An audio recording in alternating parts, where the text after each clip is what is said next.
Welcome to the Marketers for Movers webinar series. This is the first in our new series where we are exploring and sharing with you real strategies that we use here as a digital marketing agency with over 20 years of experience serving moving companies.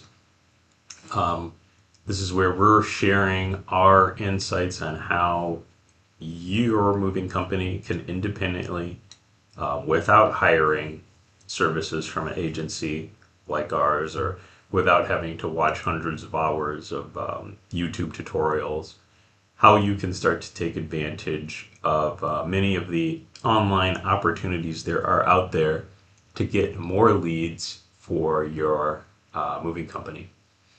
So I'm Theo.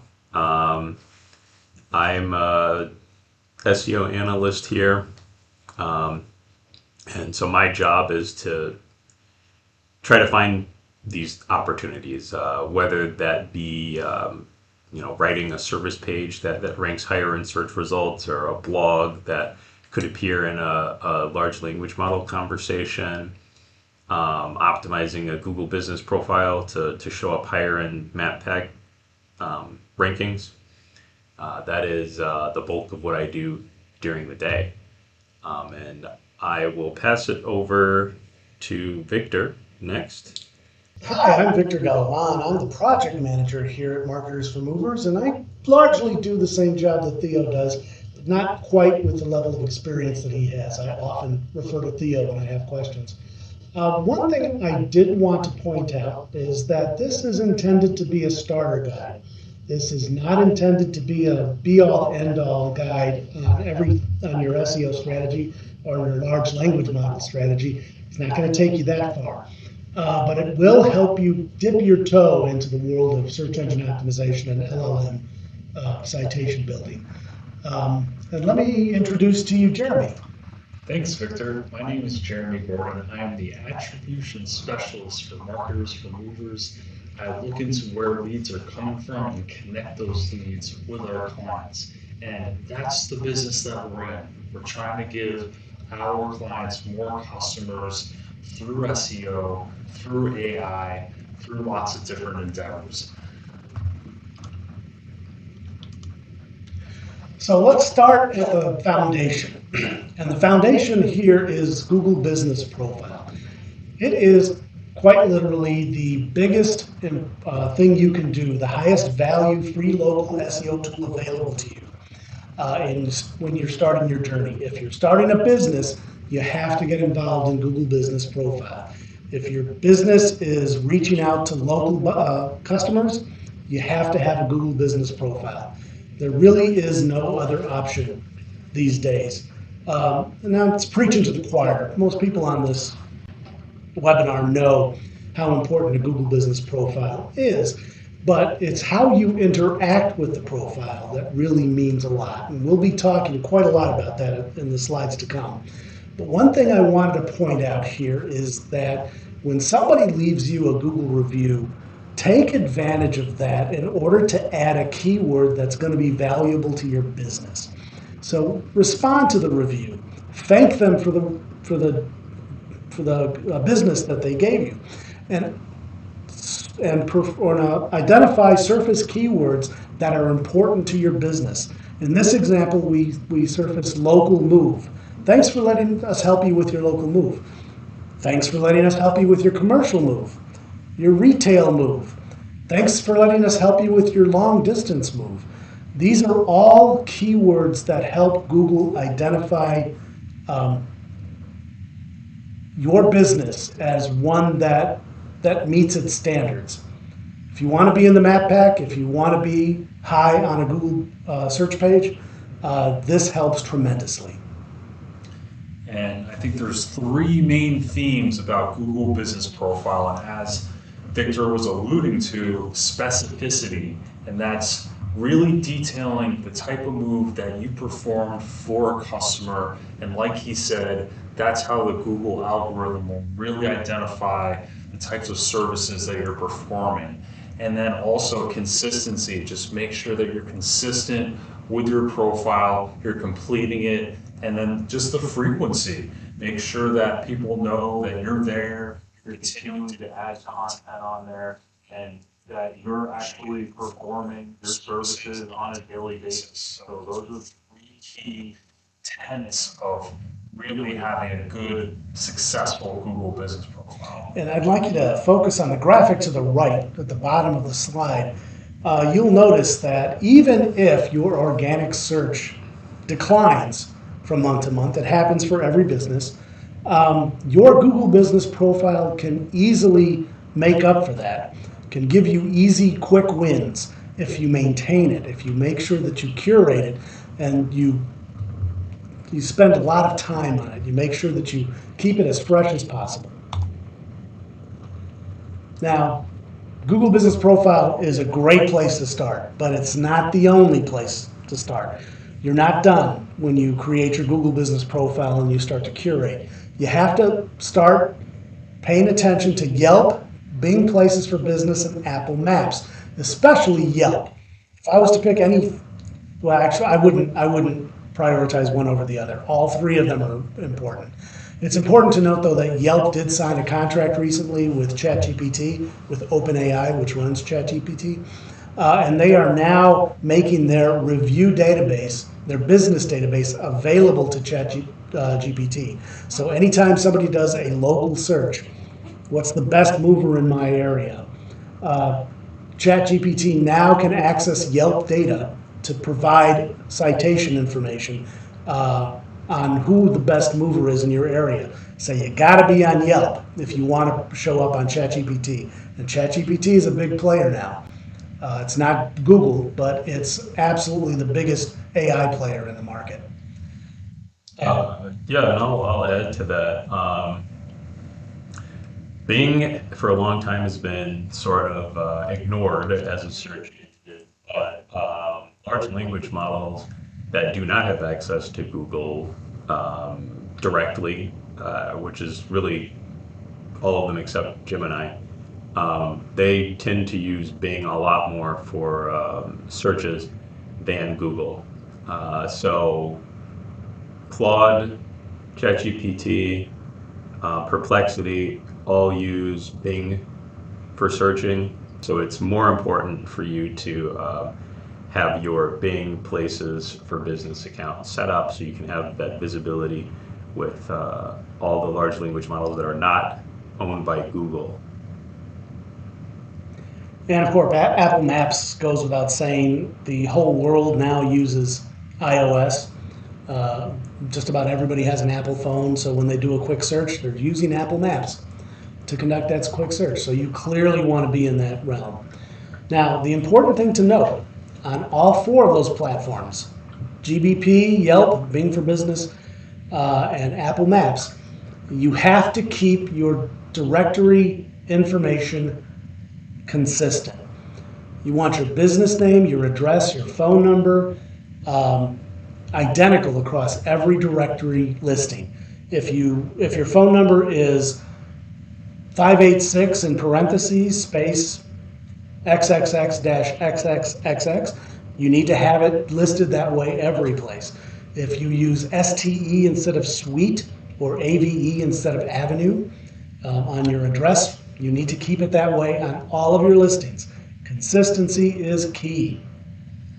And it can help to have like a Google Doc or an Excel spreadsheet with all of the different profiles and business profiles that you have, and just create one summary of your services to copy onto every single one of them. And if you ever need to change that or add something to it, then you can refer back to your document and see all the profiles that you have that you need to update with that new language. Let's talk about other directories, because those four are the big four, but they're not the only four that you should pay attention to.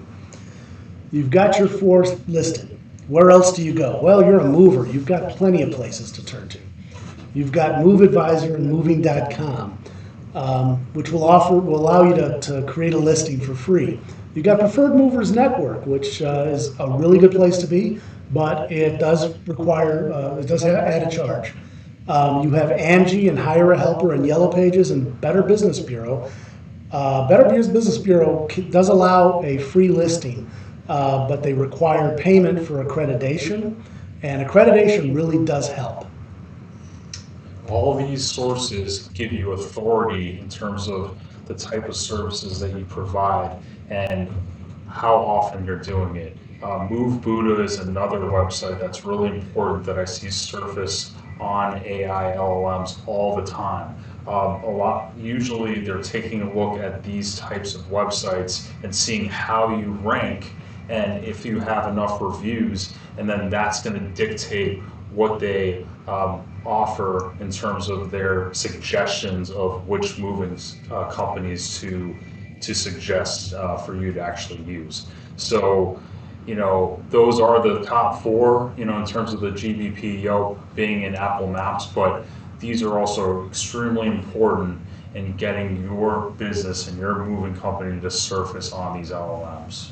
I'll also just add a quick shout out to local chambers of commerce. Those are not free, but they can give you really big opportunity to meet other people in your community. You can get a backlink that Google is going to, we call it geographic relevance. It's a backlink that will give your website a lot of geographic relevance for the area that you live in if you're in your local chamber of commerce. Kind of a really technical thing that I don't know if now's the time to really get into the details of why that's important. But being in your local chamber of commerce, aside from the technical benefits with Google, can also give you the opportunity to meet other business owners in your community and get connections that can ultimately get you more leads or more business opportunities in the long run as well. Okay, so you've heard the phrase location, location, location.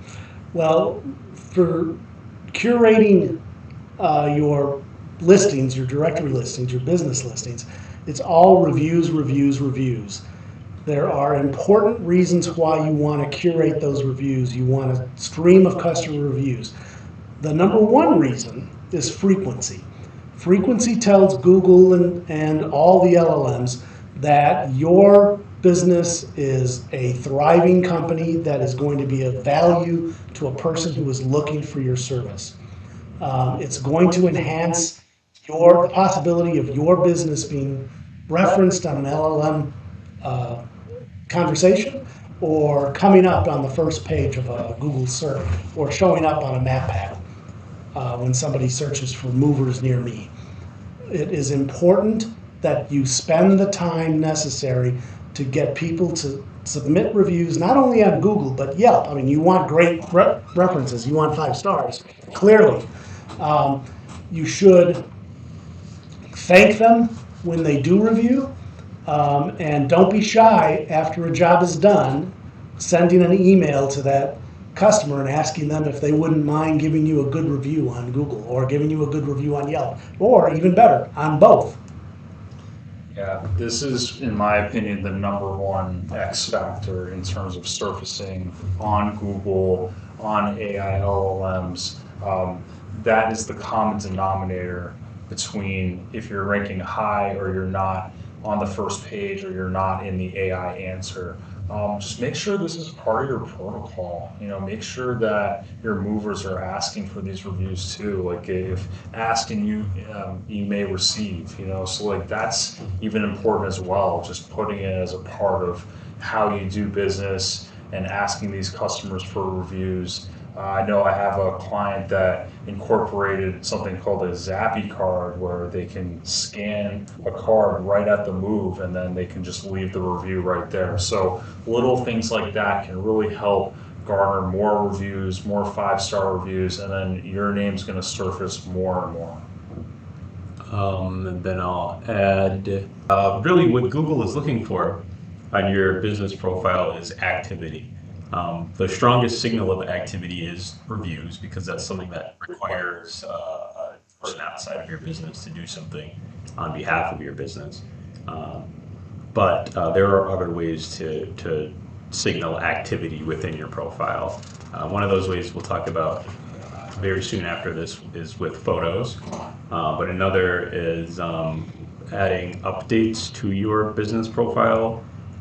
It's sort of low on the profile. You may not even realize that you've got the feature there, but you can actually post updates in the form of posts just like you would like with Facebook or something like that on your business profile, and doing that daily or just regularly throughout the week with promotions that you have going on, or even if you get a good review, make a post on your profile about it, as well as thanking the person for leaving it.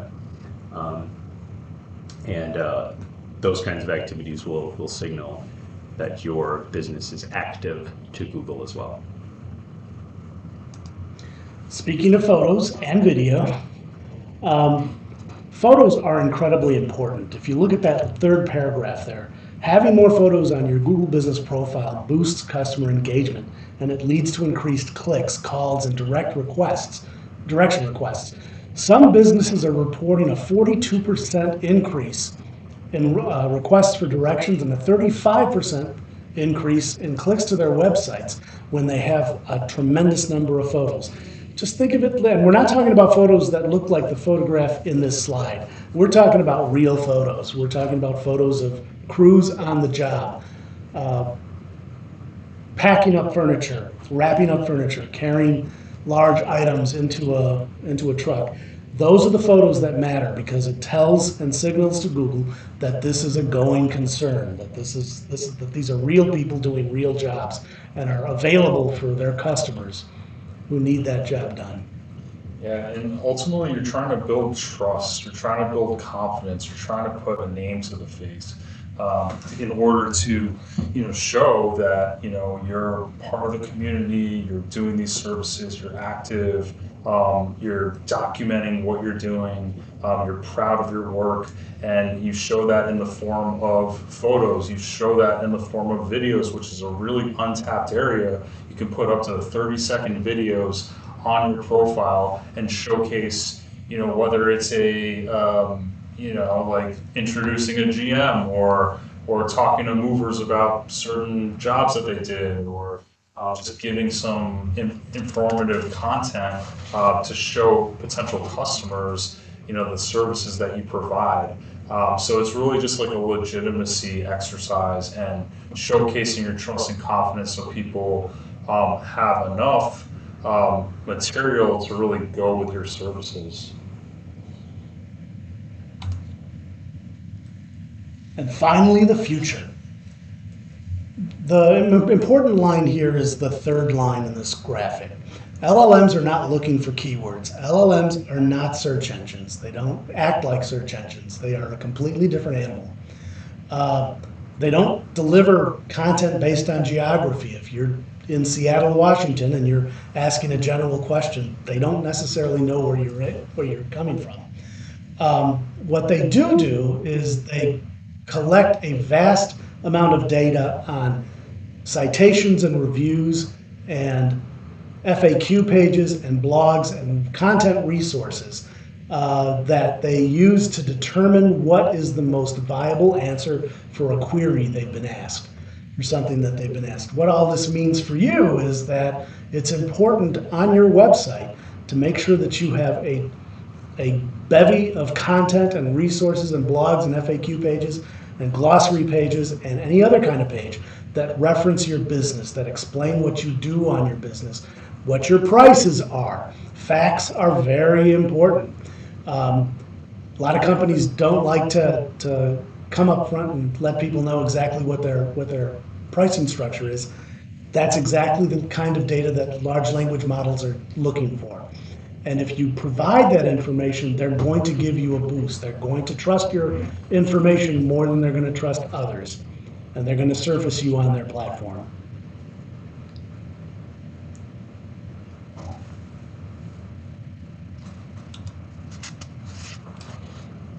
Finally, Free tools. We promised you free tools, and here are the free tools that are available to you. Before we get to the Google and the Bing Search Console, let's talk about Google Analytics. If your site does not have an analytic tool, if you don't know how many people are coming to the number of pages on your site, and you're not tracking that information, you're really losing out on valuable intelligence that you can use to improve your site and to increase search results on for your business. I bring up analytics first because analytics are kind of the key when you set up a Google and Bing Search Console, which is what the image you're looking at demonstrates. The Search Console will give you a easy to use interface showing you what's working and what's not on your website. This will inform how your navigation looks. This will inform what you put on your homepage, and this will inform where you put your secondary links on your homepage. Do you put it in a section on your homepage? Do you put it in the main navigation? Do you put it in the footer? All of that is based on data that you can easily collect for free if you just add Google Analytics to your website and then are actively engaged in your Search Console.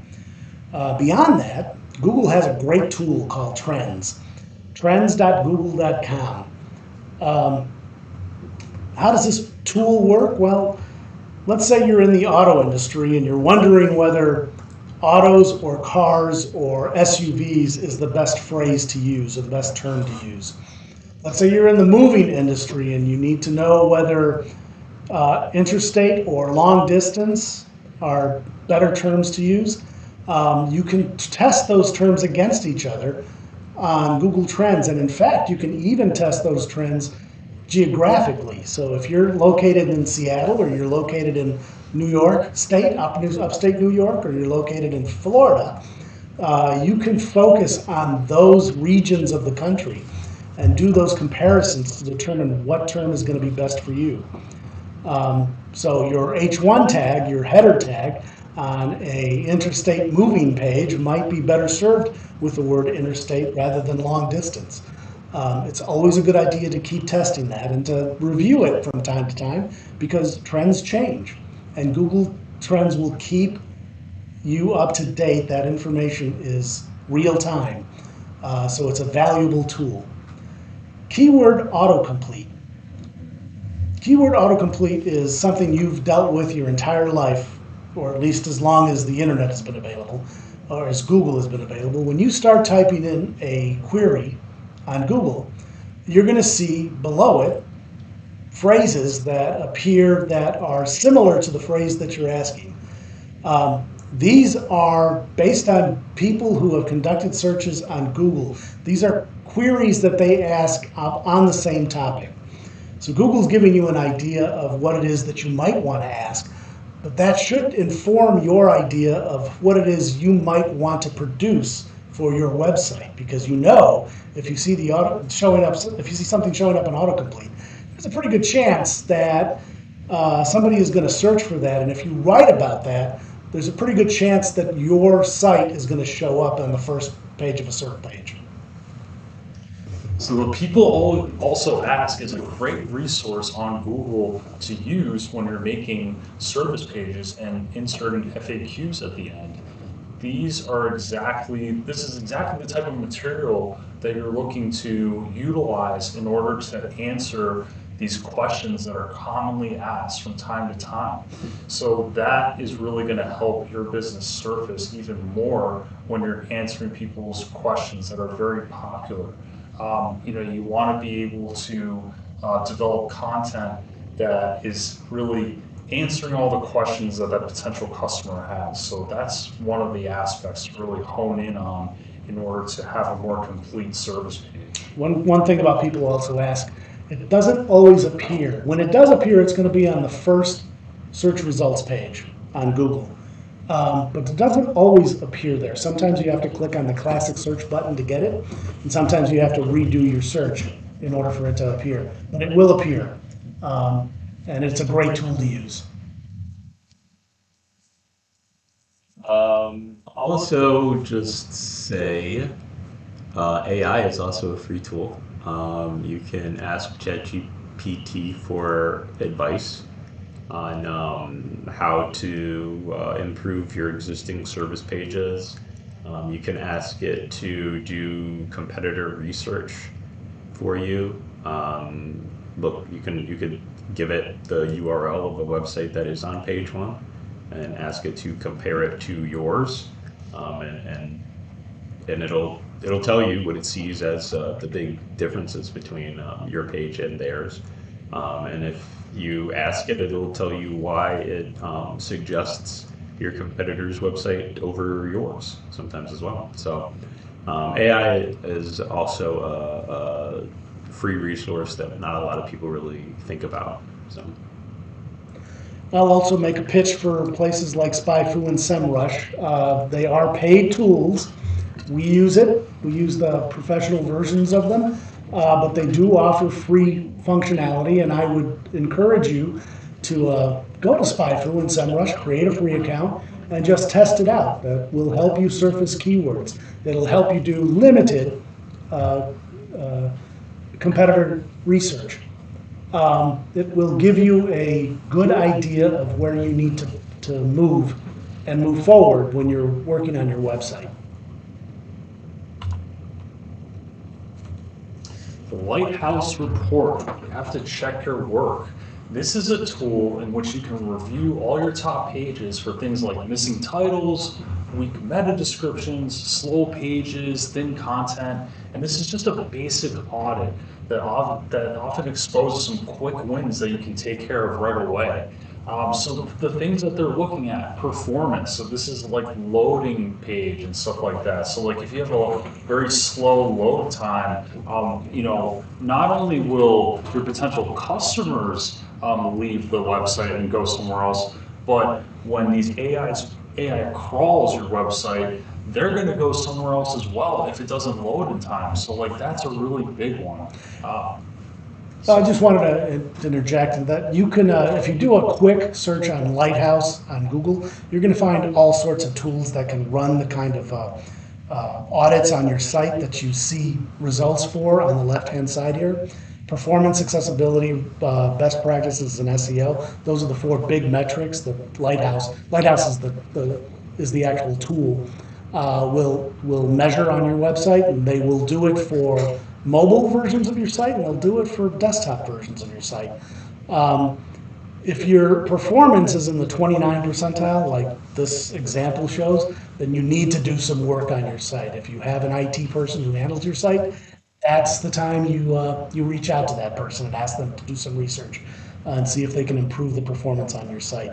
If obviously 100 is great, so the SEO score on the example we used here is fantastic.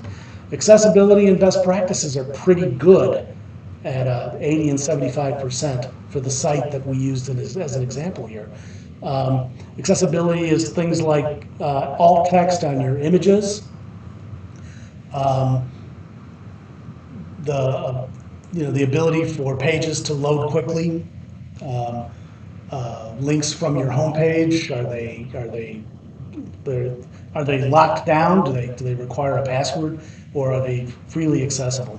That's what accessibility measures. And best practices measures what exactly you would think a best practice measures, because the easiest, best ways to make your pages, easy to follow if you're Google or if you're an LLM.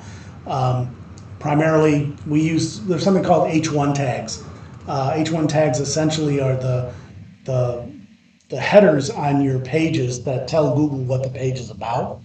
But it's quite frequent that H1 tags are missing. You're not using H1s to identify what that page is about. The fewer of those you have, the worse your best practice scores. Thanks for joining us. Marketers for Movers is here and available for questions or any other information that you might have for us. You can give us a call at the 248-385-5912 number, and we can be found on Facebook and LinkedIn and YouTube and Spotify. You can also subscribe to our SEO Facts newsletter or join our Facebook group. And we also have a Reddit group as well, Marketing for Movers. You can join the conversation over there. Um, and right here at the end, I also wanted to open things up for questions from the community. So we do have a few questions that we'll try to quickly answer here. So the first question that we've got is there's a lot of hype around AI right now. What do you guys see as the reality, though? Is AI the most important place to be for generating leads today, or is search still king, or is it Google Ads? What's kind of leading the pack in terms of lead generation online right now? Jeremy, Yeah, I would say that right now Google is still the king. It's still number one. It's still the default go-to process that people go through in order to really look for types of services or products that they want to invest their money into. But you have AI steadily rolling into like a very big force in terms of doing research on things and asking questions and doing research, which is just rising in an adoption daily, weekly, monthly. Will it potentially take over Google in time? I think it actually will. But right now, I would say that Google is kind of like the bigger force and the bigger lead generator in terms of how you get more customers and where they find you. But both are absolutely imperative in lead generation. But if I had to make a educated, informed opinion, I would say that Google is definitely a little bit more important right now. well, Jeremy, far be it for me to disagree with you. I agree that Google is by far the number one. I don't want to call it a dog, but the number one search tool out there. And I do also agree that the LLMs, primarily ChatGPT, are making inroads in that world. But they really, we're talking apples and oranges here. A search engine, an LLM is not a search engine. It's a different thing entirely. It's a different way of trying to surface and find content entirely. And they both work in very different ways. LLMs use search engines whenever they're trying to compile their information. They don't have search engines per se. They're using the data that already exists in for Gemini and Google and for all the other LLMs in Bing. And they also use Google as well, indirectly, to try to pull data in. The question is, at what point does an LLM suddenly become more important than AI? I don't think it's an easy thing to separate. I think they're two separate things, and you have to be engaged in both equally. Will LLMs suddenly become the place more people go to try to access data? Probably, and maybe not as quickly as we think, but probably. It's not going to happen quickly, and it's not going to really displace Google or Bing. It's not going to displace the big search engines. It's going to be an additional thing people use, an additional tool people use to try to find information. What that means for you as a small business, as a local mover, is that you have to pay attention to both, and you have to really pay equal attention to both. When you're talking to somebody about, improving your positioning on large language models, you still need to have that discussion about improving your position on search engine results, because people are going to use both tools, and they're going to use them differently for different reasons. Thank you both. So the next question is, so you guys have talked a lot about the importance of Google reviews. How do you respond to negative reviews? Well, you want to be as respectful as possible. You want to address the issue. You want to be able to let that customer be heard and let them understand that they're trying to do everything to remedy the situation and try to make it right. So you want to be able to, again, make sure that you are talking about what happened, what you're going to do about it, how you're going to respond, and not just completely disregard it or not answer or, kind of like, talk about something else that's not related. You just want to address it head on, and they're going to respect that and understand that you're trying to put in the effort and be mindful of some sort of issue that a customer had, and that you're being proactive in trying to do something about it. Yeah, I think I would agree largely with Jeremy's characterization. You don't want to get into a debate with the customer. You want to acknowledge that the customer has a complaint. If the complaint is something that you can address directly, you can certainly direct it directly, address it directly. Excuse me. So if the customer is complaining that a valuable item was damaged during the move, you can explain that there is a claims process and that is ongoing for this customer, and you feel confident that it will be resolved to the customer satisfaction. What you don't want to do is you don't want to get into a back and forth, he said, she said argument over what the customer says. That's not going to be helpful. It's not going to be helpful for you, and it's certainly not going to be helpful for anybody who wants to do business with you. Yeah, don't make it personal. Be the bigger person. Be professional. These are all the key tenets in responding to some of these, fiery, negative reviews that can really, put out a flame pretty quick. And the last question that we have is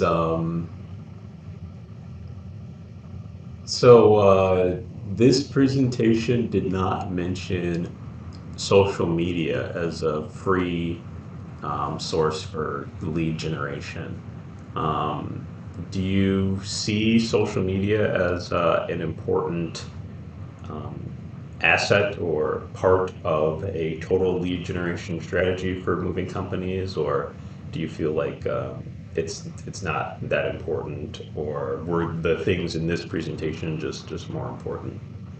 I think it's important. I think in an organic sense, that's platforms with billions of users with a B that you can present, content to, and you can present information to, and you can ultimately reach out to, even through advertising initiatives. So for me, you want to be everywhere. You don't want to just be on the LLM, type of program or strictly SEO. You want to be where your customers are, and a lot of customers are on Facebook. A lot of customers are professionals and are on LinkedIn, Instagram, right? There's all these platforms that you can really spread the word. You can even generate some entertaining content that has to do with moving, that can, again, like I always think about, Aflac, it's an insurance company, it's really boring, but they made it entertaining with the duck, or with Progressive, with Flo, like she's kind of like an entertaining figure that's talking about insurance. So like, you guys can do the same, right? Like you can generate content and people can enjoy it, and kind of like relate your name and your brand to something that they enjoy, they trust, and they have confidence in. And the more you can spread awareness of your brand, the better lead generation you're ultimately going to have. So I really believe truly that social media is an absolute game changer. Businesses all over the place take it very, very seriously, both in an organic sense and in an advertising sense. And I would definitely take advantage of it 100%. I would as well. I remember reading a book once where the author said, you want to be where your customers are. social media is clearly a place where your customers are. Social media has a following. I kind of look at it as an indirect versus direct engagement with your customer. Well, your Google Business Profile is going to be a direct engagement tool. It's going to give them the opportunity to go directly to you and via a link, via a phone call, to get the immediate information they're looking for. It's not likely that somebody is going to necessarily join a moving company's channel. It's going to follow a moving company. It's your Facebook presence is not necessarily the reason for your Facebook presence isn't necessarily to build up a following. The reason for your presence there is because at times people in your local area are going to be looking for a mover. And at those times, they are going to be looking for that mover in all sorts of different channels. They're going to be looking for it on Google, they're going to be looking for it on ChatGPT, and they're going to be looking for it on Facebook. You want to be where your customer is. And so social media is important, and not just a single channel.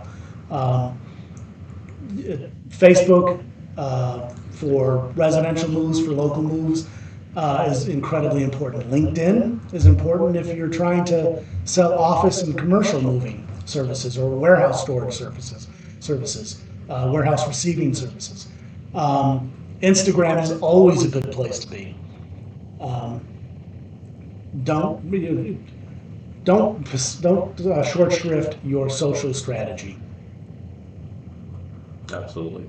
All right, so that is everything from us for now. Thank you so much for joining us. Again, I'm Theo at marketersformovers.com. If you have any questions about anything you saw in this presentation, or you need help developing your SEO or a large language model visibility strategy.